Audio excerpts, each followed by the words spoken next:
Com suas dimensões gigantescas, períodos de tempo imensos e entidades inumeráveis, é difícil imaginar o cosmos como uma construção global. As verdadeiras dimensões do universo podem parecer abstratas e difíceis de entender, e a questão da origem do universo não é menos desafiadora. Como é realmente possível que nosso lar galáctico tenha se formado praticamente do nada?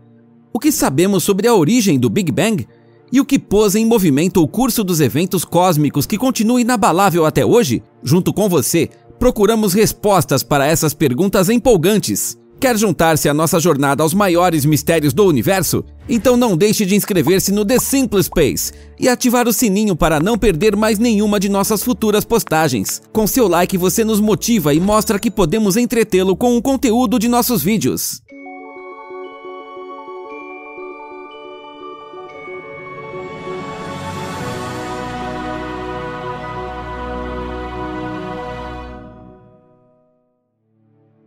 As raízes do universo. Já dizia o ditado popular, não vem do nada. Enquanto na vida cotidiana esse ditado às vezes refere-se ao nosso trabalho, essa citação também descreve um aparente paradoxo da astronomia. Como pode ser que algo, neste caso o universo, tenha vindo do nada? Nosso entendimento comum diz que algo só pode existir se for formado a partir de um material já existente ou outro componente. Transferido para o cosmos, portanto, surge a questão: de onde veio o material que produziu o Big Bang? E de que forma se formou esse componente de origem do universo? Para entender como alguns especialistas abordam essa questão complexa, devemos primeiro girar a roda do tempo muitos bilhões de anos para frente.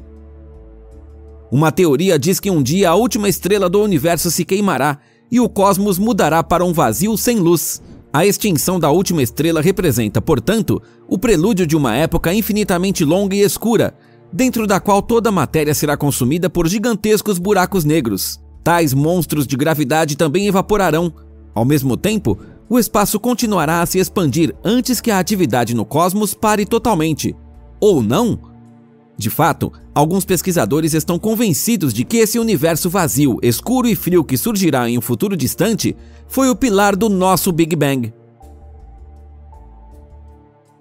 Como surgiu a matéria? Antes desta teoria empolgante, vamos pensar em como a matéria física surgiu em primeiro lugar. Se quisermos explicar as raízes da matéria estável a partir de moléculas ou átomos, surge a complicação de que tal matéria não existia nem durante o Big Bang, nem milênios a seguir. É fato que especialistas hoje podem entender como os primeiros átomos emergiram de partículas mais simples, uma vez que as condições apropriadas estavam presentes para manter a matéria complexa estável. Cientistas também podem responder à questão de como mais tarde esses átomos se fundiram nas estrelas para formar elementos mais pesados. No entanto, tais modelos não explicam como algo pôde surgir do nada. É aconselhável, então, pensar ainda mais na roda do tempo. Prótons e nêutrons, que juntos formam o núcleo de um átomo, representaram as primeiras partículas de matéria de vida longa no cosmos. Foram formados cerca de 1/10 de milésimo de segundo após o Big Bang. Portanto, não importa o verdadeiro sentido da definição existir antes. Felizmente, a física nos permite traçar esse período de tempo ainda mais longe, aos processos que ocorreram antes da formação da matéria estável. Essa era é chamada de Grande Época Unificada. Aqui adentramos o mundo da física especulativa. Dentro de seus experimentos, cientistas simplesmente não conseguem gerar energia suficiente para recriar autenticamente os processos da época.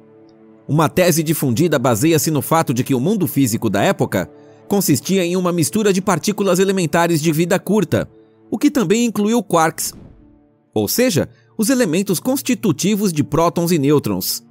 A relação de matéria e antimatéria poderia estar em um equilíbrio meticuloso.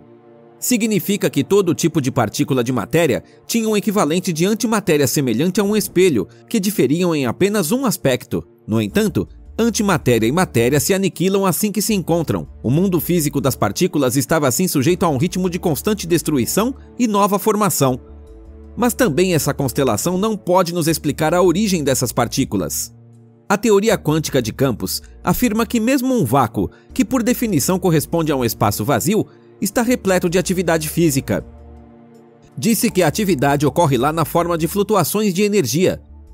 Essas mudanças flutuantes e contínuas de estados poderiam, assim, fazer com que partículas apareçam apenas para desaparecer novamente. Especialistas já descobriram tais partículas em experimentos. Mesmo no vácuo do espaço-tempo, existem partículas que parecem ser formadas do nada, apenas para desaparecer novamente. A origem do espaço-tempo.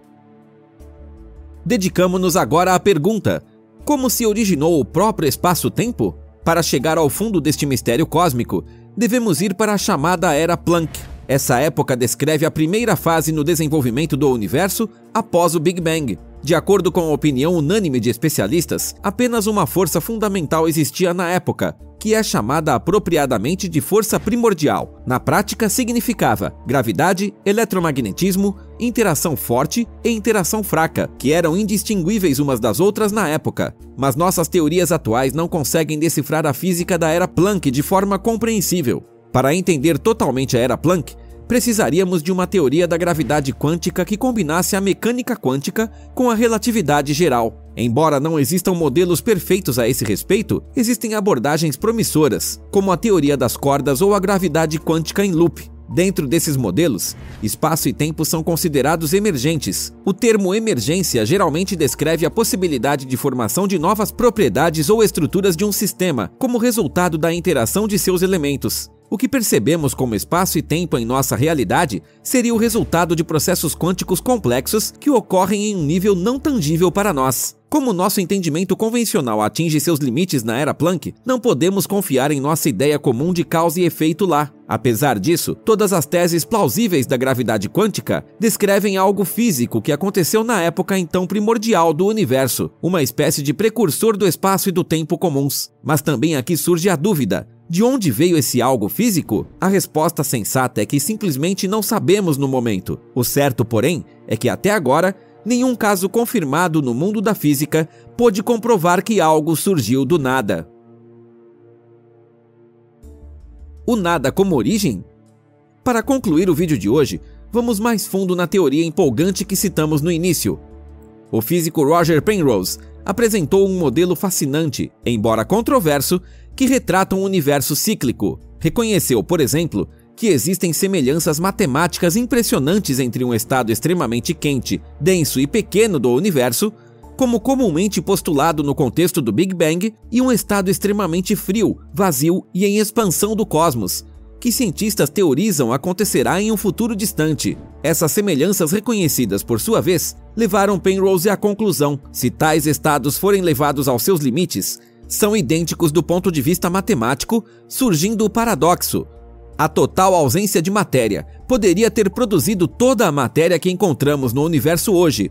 Visto desta forma, nosso universo atual originou-se, portanto, de um estado que se aproxima o mais possível do nada, frequentemente citado, ou seja, do que restaria se toda a matéria do cosmos fosse destruída por buracos negros que, por sua vez, decaíssem em fótons. Mas como explicar que um universo frio e vazio seria igual a um universo quente e denso? Para entender, temos que desviar para um procedimento matemático complexo, o escalonamento conforme. De forma simples, uma transformação geométrica que altera o tamanho de um objeto, mas deixa sua forma intacta. Os modelos de Penrose mostram como os dois estados do universo podem ser relacionados para que as formas de seus espaços-tempos coincidam. A ideia de que dois objetos são idênticos, embora tenham tamanhos diferentes, parece difícil de entender. No entanto, Penrose afirma a esse respeito que o tamanho não desempenha um papel primordial em condições físicas tão extremas. O mesmo vale para o tempo. O frio e o estado quente e denso do universo